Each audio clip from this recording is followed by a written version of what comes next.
প্রায় ৬ কোটি বাসিন্দার দেশ ইতালিতে প্রায় ২২ লাখ মুসলমানের বাস। গেল রোববার মধ্যপ্রাচ্যের সঙ্গে মিল রেখে ইতালিতে উদযাপন করা হয় পবিত্র ঈদুল আজহা। ত্যাগের মহিমায় নিজেদের সামর্থ্য অনুযায়ী পশু কুরবানি করেন প্রবাসী বাংলাদেশিরা।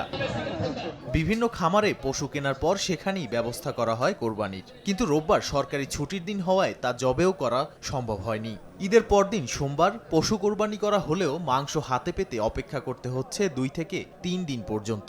এতে পড়তে হচ্ছে চরম বিড়ম্বনায়। এবারের ঈদের মতন এমন সুন্দর আনন্দ আমরা আমার এই ২০ বছর প্রবাস জীবনে পাইনি। একটি বিড়ম্বনা হয়েছে, এই দেশে গরুরা জবাইটা রোববার করে না, এই মাংসটা পেতে ২-৩ দিন সময় লাগবে। তবে সাপ্তাহিক ছুটির দিন ঈদ হওয়ায় প্রবাসীদের মধ্যে যোগ হয়েছে ভিন্ন মাত্রা। অন্যান্য বছর ঈদের নামাজ আদায়ের পর কাজের জন্য বের হতে হলেও এবার পরিবারের সদস্যদের নিয়ে ঘুরে বেড়ানোর সুযোগ পেয়েছেন প্রবাসীরা।